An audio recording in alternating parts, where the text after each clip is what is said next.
Very well, and we promised to talk about the state of manufacturing in the country, and we just want to give you a bit of numbers on some of the extracts or the excerpts of the Manufacturing Manifesto by the Kenya Association of Manufacturers. Let me give you a bit of numbers on how the state of manufacturing is looking like in the country. Of course, the numbers we have prepared for you is the state of manufacturing contribution to the GDP of the economy. It's about 7.6%.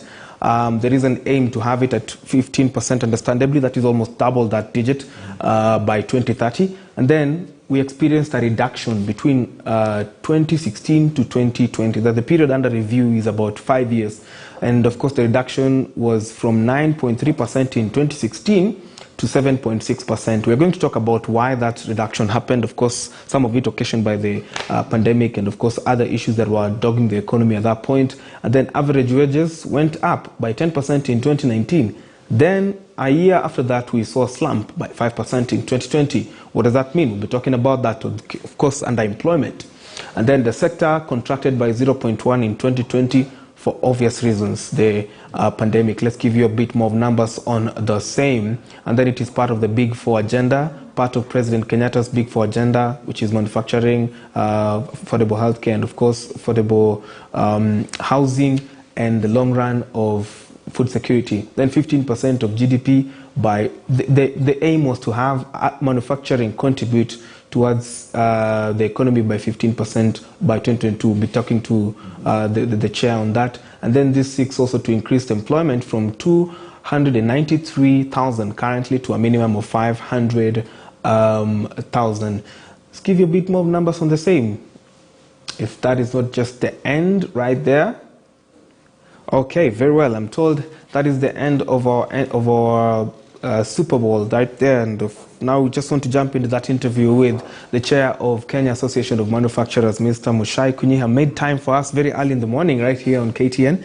Thank you so much for your time. We just want to dive deep into the manifesto. It's a 41-page document. I had a look at it last week, been able to ventilate into it. But now I think it's only fair to hear from the horse's mouth. What is in that manifesto? Okay, so this is something we do every 5 years when an election is coming up. This year, I think we tried, the only difference we did it a bit earlier. And what we are trying to do is get the conversations that we think the political parties should be having as they go towards the elections. All the parties will write out their manifestos, and we try and contribute some ideas and some thoughts around what we are seeing that is going on in the manifesto. So we put it in two areas, like you've put up on your screen. We're first looking at where are we as in manufacturing, and then a couple of suggestions and ideas around some of the things we think can turn around manufacturing. Yeah. Great. So what are the pain points? Well, we have very many pain points. And I have to say we kind of try to summarize around the big ones. Because Kenya has always wanted to industrialize. Since independence, 1963, we've always had these goals, but somehow we are not actually getting them. Like you pointed out, it was in the Big Four agenda to get our industrial, manufacturing output to 15% of GDP, and that didn't quite materialize in the jobs that are there. So I think there's a lot of areas. We see the main areas around three big subjects is regulation, taxation, and the investment. The ease of investment or the attractiveness of investment in this matter. And they're kind of in a circle. They all influence each other, and we need to address all the issues together. Great, fine. Let's look at some of the focus areas that the report focused on, particularly. Which are some of the best performing industries, and which are some of the not so industries that I would say are in the red currently, and those that you are laying emphasis on? Is it agriculture? Is it metals? Is it electronics? Yeah, the way we approached it, we said, let's go across the board in all sectors. It is very difficult, actually, sometimes for government to start picking which sectors will do better than others. Now, we know in Kenya, just historically and where we are going to be largely either a processing manufacturing or agriculturally based manufacturing. Because we don't have raw materials. If you have oil, you can be a petrochemical industry and so on, but we don't have any of those. Definitely. But agriculture we have, and I think we can grow those areas.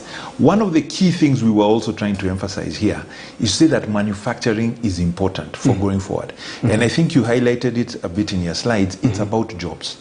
Definitely. And the thing about jobs in manufacturing is that we have stable and good jobs, and we call them decent, rewarding jobs, in the sense that sustainable jobs. Yes. When a factory is opened, it takes a while to, it's going to be there for a while. I mean, it's a going concern. It's a going concern. It's a big investment. Things are going to happen there for a while. And the jobs people are getting, it's a payroll job. You get your NHIF, you get your NSSIF, because we want to, again, encourage healthcare. We're trying to encourage savings. And even things like SACCOs. You were talking about SACCO stories earlier. They come about when you have all these formal employment, is what we should say. Now, sadly, in the last 5-10 years, it hasn't grown. Even though we were aiming to get to 500,000, we are still around the 300,000 figure. We dropped again because of, like we said, COVID. There were a couple of job losses, so that has been a challenge. But we need to really create jobs for the youth that are meaningful. So the imperative for us to grow manufacturing is big. It can't be like an option. It's going to be like, it is one of the key things we're going to need to grow if we are going to achieve the goals for our country that we all dream on. That's Vision 2030 and where we are trying to get to. So creating jobs and good jobs is very important. Now, how are we going to do that? I think one of the key ones we are saying is there has to be investment. True. Because yes, we have our current factories running, and those are our members, and we want to make life easier for them and keep going. But for manufacturing to grow to 15% of GDP, we need more investment. True. Actually, if we look at the challenge we've been having, we are growing slower than the overall economy. If the overall economy has grown 5-6% per annum about, manufacturing is 3%, below 3% actually, on a compound basis in the last 3 years. So we need to grow more. You grow manufacturing by building factories. True. Building factories is investment. But when we look at the tax regime now, and now we go to our favorite. I was coming to that. Yes. I spoke to Job Wanjohi from Kenya Association on Manufacturers last year when the courts put a brakes to the minimum tax. Yes. Of course, that battle is not won yet, understandably from him. But then again, this speaks to the need to have a predictable tax environment. Talk to us about that in the state of manufacturing. Yeah, we think that is one of the biggest hurdles that we have, is how do we know what we're going to tax, or what taxes we're going to have to pay. So for instance, right now, and we said, if we say investment is important, the taxes that are now being reintroduced, which are going to affect investment, are huge. We've now put VAT on machinery. We had an exemption for VAT when you're starting a factory. And that makes it very expensive to start a factory. It's 16% more expensive. Oh, wow. Cash, you have to throw the cash out immediately at the beginning, right? I can imagine. We have the investment deduction. We used to have, especially when you are out in the counties, if you're not in the core urban areas, you'd get 150% investment deduction. That has been reduced. We now have another one, which is also even more, let me say, punitive, is interest restriction. The interest that you're allowed to deduct against your tax is only 30%, cannot be more than 30% of your EBITDA. Now, for most people, if you're starting a factory, your interest cost, and we know what our interest rates are in Kenya, it is going to be way above that. So what all these rules put together, they are reducing. With the company overheads. Yes, they're reducing that. And there is evidence of that. If we look at our foreign direct investment in Kenya, we're just at about 1% of GDP. You look at competitor countries like Ghana, or at about 5-6. Vietnam, they get to 8% of GDP. So if nobody is investing in manufacturing, the jobs are not going to come. Do we always have to depend on the FDIs? I mean, we can invest locally.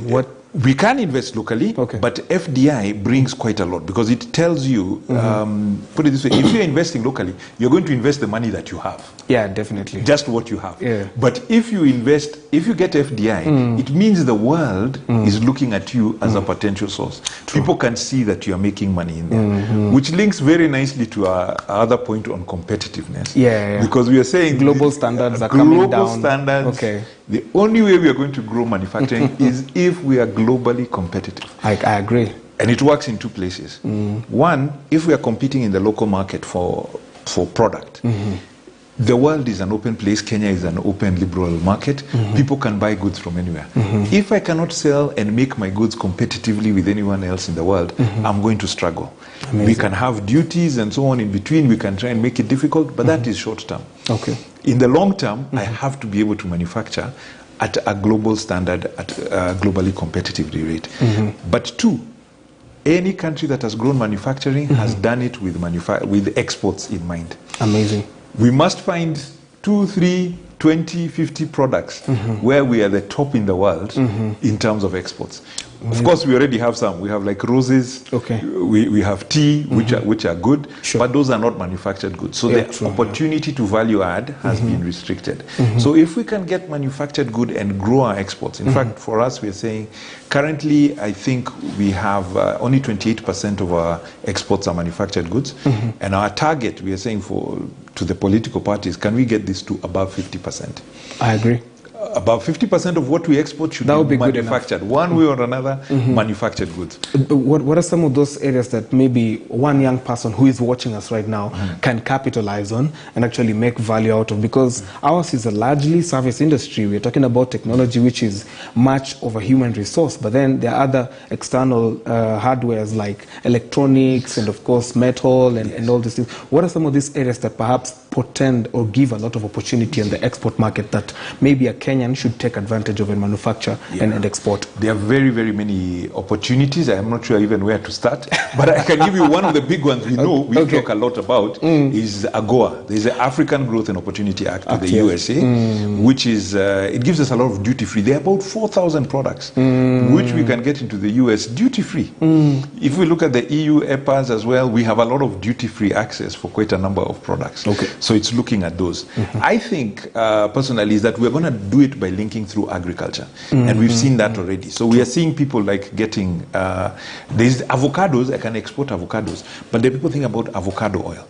Value addition. About nut oil, yes. Value addition. It's value addition. How do we get that? We just saw a clip earlier on of Mukombero exportation here, and they are actually making it right now to juices, exactly, to other forms. Yes. Oh, okay. So we have to look at the resources that we have, and then we see how can we convert this into something that is usable in those markets. Oh, great. One area we don't really think about a lot is not only think about the consumer goods, but also think about the industrial goods. So, for instance, we had mangoes, and people were talking about, it's not just about sending a mango juice, you can sell a mango extract. Exactly. Which is to an industrial source, and sometimes it is easier than trying to get into other countries' retail markets. Amazing.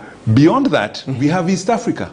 We have Africa. The AFTA. We have AFTA. We have the East African community. And DRC is joining us. DRC is 90 million market. Big opportunities. We have COMESA. COMESA is already running.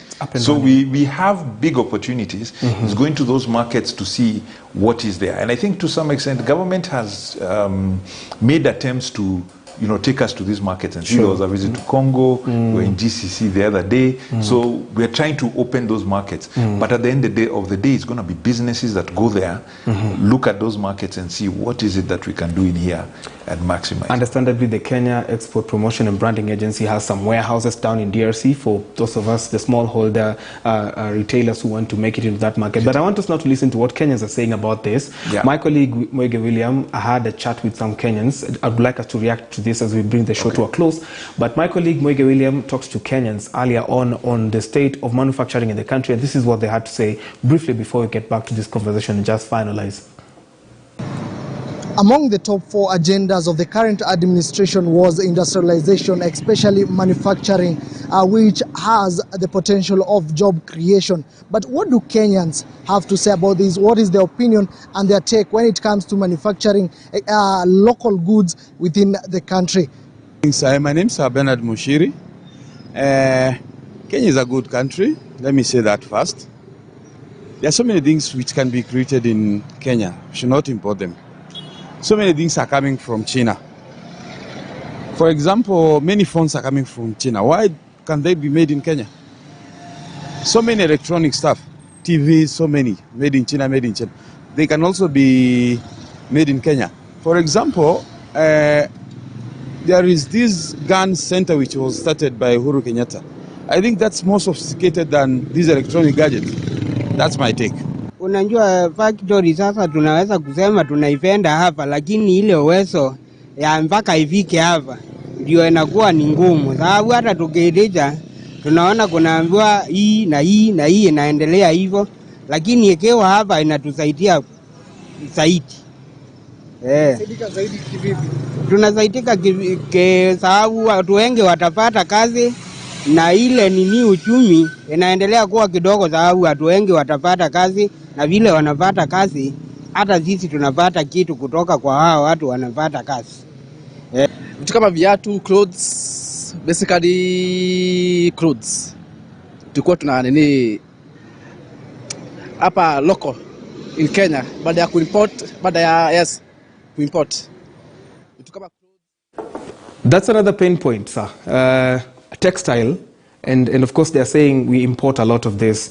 How do we incentivize the textile industry in Kenya? Briefly, in like 40 seconds, how do we incentivize the textile industry in Kenya so that we have those balances of trade with regard to the imports of mitumba and second-hand clothes? And of course, somebody has also talked about electronics coming in from China. Briefly, 40 seconds. 40 seconds, yes. I think we have to understand that there will be some things that we import in the long run. Okay. And what we want to grow is where we can be really globally competitive. At the moment in textiles, for instance, we are exporting a lot of textiles for the AGOA market. I think almost 500 billion worth.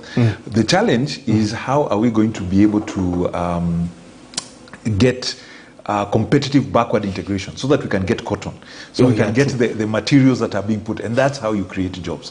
So it's not just about making one or two things, it's about the whole chain and getting the backward integration that gives us the opportunity to make manufacturing really grow. Amazing. And we hope all these issues shall be canvassed with the next regime. Of course, we have been speaking to the Kenya Association of Manufacturers Chairperson, Mr. Mucai Kunyiha. Many thanks for your time, so we really appreciate you coming to talk about this. Of course, we'll protract the conversation in our subsequent bulletins just to shed more light on what we need to do as a country in this election year. And I hope that all this will be addressed. 500,000 jobs by 2022, by the end of 2022. Of course, we'll see how that pans out. I'm Brian Jototino. Many thanks for your time on Business Cafe. Tomorrow, I'll be here with Dr. Julian Roa of Shajules Consulting, talking about the election and, of course, the economy. God bless. See you tomorrow. Good morning, Africa.